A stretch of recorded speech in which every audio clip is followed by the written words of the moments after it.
On Thanksgiving, Donald Trump was aboard a military transport to Afghanistan where he spent his family holiday not with his family, but with his American family, the troops serving in Afghanistan who weren't going to be with their loved ones. It seems like an honorable, respectable thing to do.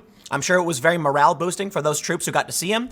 And, those people overseas, they probably weren't expecting a great Thanksgiving. It was going to be, cafeteria trays with some cornbread and some turkey. And lo and behold, the president actually shows up. Well, you may have been following the news because Newsweek wrote a fake story claiming that Donald Trump was golfing and tweeting. How could this have happened? Well, we'll get into this because we now know. Well, apparently we know. But as it turns out, the reporter who wrote the story has been fired. And this says to me, when I tell you what happened, apparently she was commissioned to write the story a week in advance. The whole system is broken. These people are corrupt. You know what, man? This reporter, Jessica Kwong, I feel bad for her. Here's what happened. Her editor commissioned her a week in advance to write about what Trump was doing on Thanksgiving. And she wrote the story she sent it in the day before. You didn't even know what the president was doing and you wrote this story. Wow. And then when it turns out Trump was actually in Afghanistan, of all places, leaving his family behind while the rest of us got to kick back, watch football, and eat turkey, the president was doing his job overseas, boosting morale and giving up his holiday. Well, when they found out, what did they do? They put a little tiny blurb at the bottom of that story. Why? It's because the whole system is corrupt. This is not holding the president to account. It's the opposite of it. One of the biggest problems I think we have in this country, as I say over and over and over again, is the media being a corrupt, money-making enterprise. They don't care about what's true. Their goal is to constantly make the president look bad one way or another. And how do you make someone look bad for relaxing on Thanksgiving? I honestly don't know. But they wrote a story saying he's golfing and tweeting, of all things. I don't care. It's Thanksgiving. As I stated the other day, if Donald Trump had 5 masseuses and he's in a hot tub getting a rub down and they're all painted gold, I don't care. It's Thanksgiving. The dude's rich. He's going to do what he feels like doing on a holiday. Instead of having that day off, he went to Afghanistan. Now, I'll tell you this. Trump goes golfing a lot. It's not like it, for me, I think Thanksgiving is an important holiday. I don't really do anything with family. So, maybe Trump feels the same way, like, you know what, I can have a family gathering whenever I want. I'll go to the troops on Thanksgiving. Maybe it was for PR. I don't care. Listen, man, most Americans are taking that day off, okay? It's a slow weekend. It's a big travel day. And Donald Trump said, today of all days, I'm going to go in the wee hours of the morning on a military transport, apparently not even Air Force One. And so and go to Afghanistan. The question is, why would he have to do that? Why does Donald Trump have to secretly go to Afghanistan to visit the troops? Well, it's because the media would attack him for it. Well, Trump masterfully played the media. Here's the thing. This reporter was fired, and I feel bad. I do. She was commissioned by an editor to write this piece a week in advance. But what does that really mean? It's still her fault. Okay, the editor said, hey, can you have something ready for, Thanksgiving about what Trump is doing? And she said, sure. It doesn't mean she wrote the story a week in advance. It doesn't mean they wanted her to write the story in a week in advance. It's that they said, come Thanksgiving, have a story. So what did she do? She wrote the story the day before so they could publish it in the morning. Yep. Maybe if you reported on the news when the news happened instead of pre-writes, this wouldn't have happened. But what we see here is the whole system is broken. Let me read you the story. And I'm going to show you it's worse than you think. It's worse than just this. Okay? You know what, man? They are already smearing Trump for having gone to Afghanistan. I'm not exaggerating.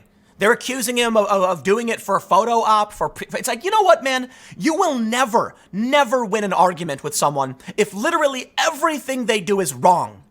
If Donald Trump gives up his Thanksgiving and you try to attack him for it, it's like, dude, people are not going to take you seriously. You could be one of the worst people. Like you could be the oil baron from a small town who's trying to shut down the school dance to build an oil well, going, and then you show up and do a jig, and everyone's like, wow, he's not a bad guy, right? The point is, I'm being silly. The point is, even the worst person in the world can do something where you're going to be like, okay, well, that I get. Not Donald Trump. No matter what he does, the media is going to go after him. So they're writing a smear about him. I mean, it wasn't the worst smear in the world, but it was clearly not being done as a positive. I looked through Jessica Kwong's Twitter account, and yes, it's not overt, it's not overly emotional like a lot of activists, but it's very clearly adversarial towards the president. Okay, and here's the thing.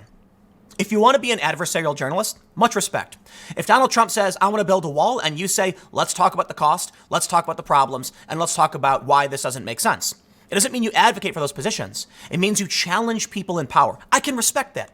But when Donald Trump is like, I didn't have Thanksgiving with my family, instead went overseas, and you're like, harumph, I say. I'm like, no, hold on. That's not adversarial. Not at all. That's you pretending to be adversarial. Check this out. From the Washington Examiner. The Newsweek reporter who was fired after writing an inaccurate article about President Trump's Thanksgiving Day plans is deflecting some of the blame onto her editor, which is BS. I added the BS part, mind you. Newsweek initially published the article Thursday morning before the president's trip to Afghanistan was announced publicly. The story's initial headline was, How is Trump spending Thanksgiving? Tweeting, golfing, and more. And might I add, who cares? Really don't care. What if they were like, he's skydiving. He's undergoing an oxygen therapy in a deprivation. I don't care what he's doing on the holidays, man. He can do whatever he wants. He could literally be eating gold-encrusted turkey, and I'd laugh about it. It's Thanksgiving. It's a day off for everybody to give thanks. Instead, he didn't do it. Kwong told the Washington Examiner that she was assigned to write a story on what Trump was doing on Thanksgiving. The next day, Kwong reached out to the editor on duty and relayed the president's latest action, after which the story was published. When the president's trip to Afghanistan was announced, that editor decided to assign another reporter to write a news story about it, but neglected to update Kwong's original piece in a timely manner. Full stop. This is part of the problem, okay? We have two big problems on different ends of the spectrum. For one, news outlets will rewrite stories without telling you. You will have the same link. You will share it, and then all of a sudden you click it. Totally different story. Wrong. You must update. And if you have a story, you must update. So the first problem is you might see a story that says X happened to Y. You share it, and then later it says A happened to B, and you're like, whoa, that's not the story I shared. And this happens all the time. They're called stealth edits.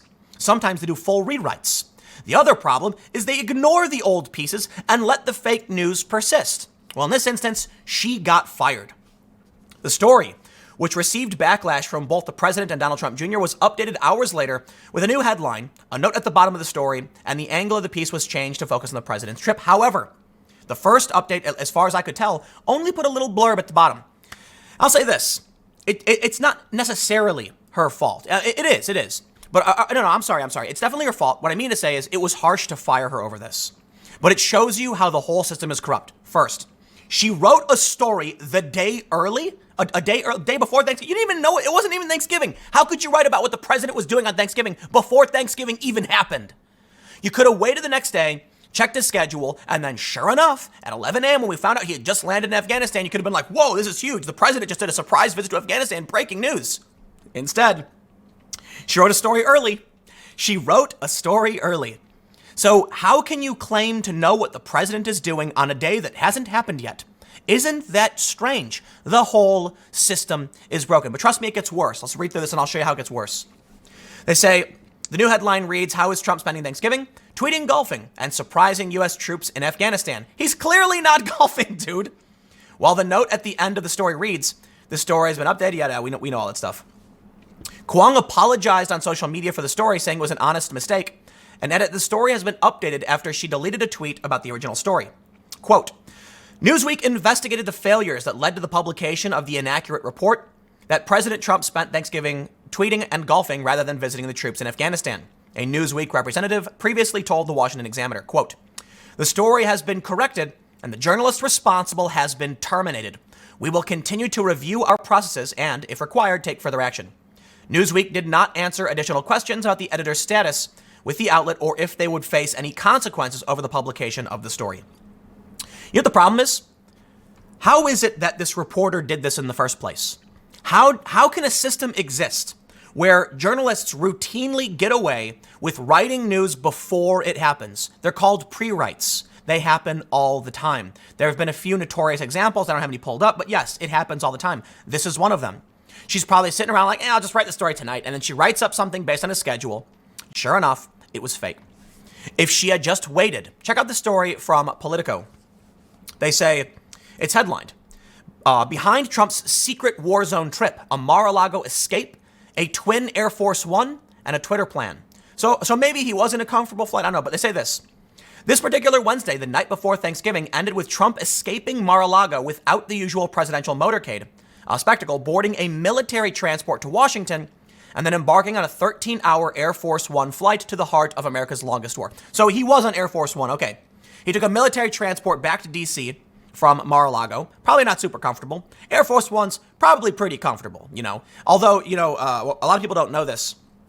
When you're flying, and I've flown, I used to fly a lot, for a couple of years, I was flying, twice a week almost.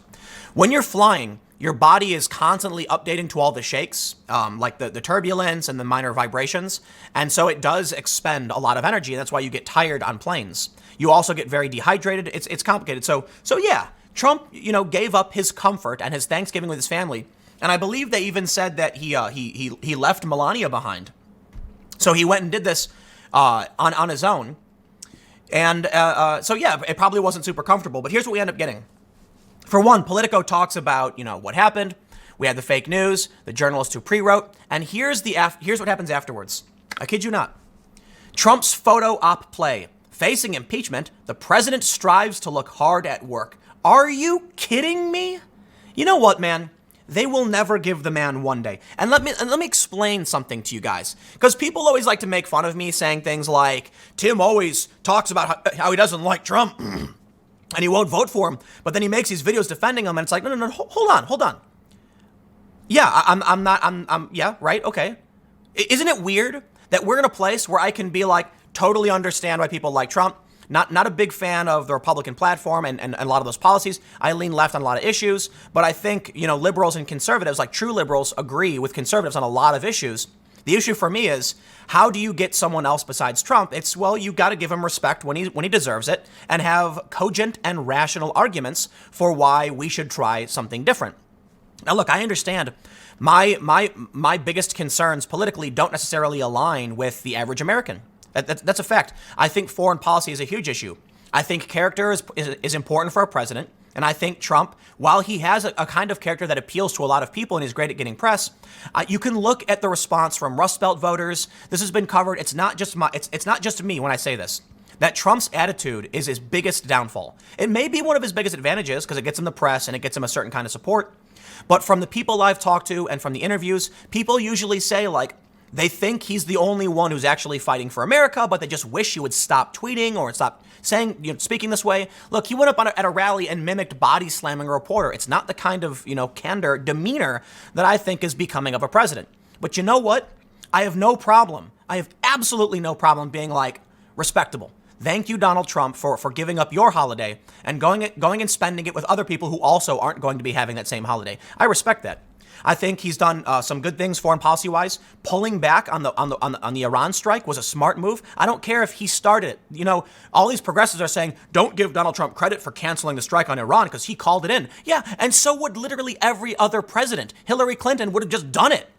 So you know what? You give people credit when credit is due. If the president says, I want to go blow up a bunch of ships in Iran, I'm like, no, don't do that. And if he says, okay, fine, I won't do that, I'm like, great. Thank you for not doing that. Or when he announced he wanted to have the G7 at Trump Doral, I was very critical. I made 2 videos. I did a bunch of tweets. And then people, look, man, Trump came back out and said, okay, I'm not going to do it. And I said, great. Thank you. That's the right thing to do.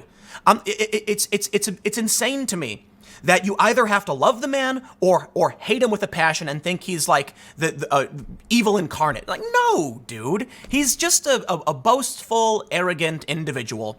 He's done some things that have worked out really well. I can't argue with the economy, and I can respect that. And that's why I fully expect him to win. But you don't have to expect me to vote for him. You know what I mean? I think my position is just very clearly, take a look at this article. Trump's photo op play. Facing impeachment, the president strives to look hard at work. That's not reasonable. That is not sane or rational. A regular person can say, Trump's kind of a dick. You know what I mean? He's like a mean guy. He makes fun of people. He calls them horse face. He posts these ridiculous tweets. Come on, he should not have been tweeting about Marie Yovanovitch during the inquiry. What is he doing? But I can tell you what, the dude went to Afghanistan for Thanksgiving. What is wrong with the media? We know it's not real. It's not a genuine argument. And I'll tell you what really bothers me about it. There's a video you should watch. It's a comedy sketch called "Stop Making Me Defend Donald Trump," and I fall very very easily into this area where it's like, dude, You can argue about whether or not we should spend money on a wall versus technology, other solutions, fine, whatever. You can argue about whether it was right for him to pull funds from other areas if Congress wasn't approving it. These are challenges. You can argue all of that. We can sit down for a nice glass of tea and discuss, does Donald Trump have the right to do X or Y? And there's been some good arguments, sane, reasonable ones. But what happens then when you see a story like this, dude? They're seriously trying to smear Donald Trump for foregoing Thanksgiving with his family and spending it with the troops in Afghanistan. It's like a 36-hour trip. You know, he's on a military transport, Air Force One, overseas to Afghanistan. That's like a 12-hour flight. And then he spends a couple hours, eating from a cafeteria tray with some of the troops, boosting their morale. I'm sure he made those people happier than they've been in a very, very long time. Getting to meet the president, showing the respect that they're over there. They don't get to be with their families. Well, you know what? The president will be there with you. Is Donald Trump fighting on the front line? No. Is he a perfect man? Absolutely not. Is he the nicest, most charismatic individual? I certainly don't think so. But the dude literally gave up his holiday. You can at least say that. So here I am. I find myself in this position where I see the Democrats are nuts. You know what? And I'll say this too, because I was saving this for another segment. But I am very angry. Okay. One of the main reasons I like Tulsi Gabbard, like the principal reason, foreign policy. I am sick and tired of these Democrats like Elizabeth Warren saying, we're going to tax these do-nothing billionaires. And it's like, dude, we spent trillions of dollars in these countries. Why do we care if they have, if they're a democracy or whatever? Like, listen, I know a lot. I know everything, okay, but I know a lot about the pipelines, the oil, Qatar, Turkey, Russia, Gazprom. I know a lot about this. And you've not sold me on why we should be spending 20 years in Afghanistan and spending trillions of dollars, some of which does stay in the U.S., I understand that, and a lot of which goes to a foreign country, when we could fix the pipes in Flint. You want to have an argument about socialism, healthcare, Medicare for all, whatever, fine, I'll tell you what. If the first thing you have to do is talk about where that money is going and where it should be coming from. You want to tax people? You want to raise middle class taxes? How about we get rid of this stuff, bring our troops back from the Middle East, stop building roads in a country where none of us live, and then use that money towards fixing the pipes in Flint. So I like Tulsi Gabbard when she talks about this. I disagree with a lot of her policies, but for the most part, I'm like, I want to see her on the debate stage. I don't think she's going to win. I'm a realist, but I do like the idea of having a major in the National Guard who really does care about this country, who wants to put Americans first. And I mean that as somebody who's not a hardcore only America first. I'm actually a bit of an internationalist. I'll leave it at that. I am not a staunch nationalist, but I do think if we're spending money as citizens, we shouldn't be spending it overseas for the most part. I actually am pretty okay with a lot of foreign aid. I get it. It gets complicated, as I say that often. And I like Andrew Yang because he has a lot of very well thought out, comprehensive plans for how to solve problems, but they both seem like individuals willing to listen. I don't think they're going to win. I just want to see them up on the debate stage having that conversation because I recognize the presidency isn't everything.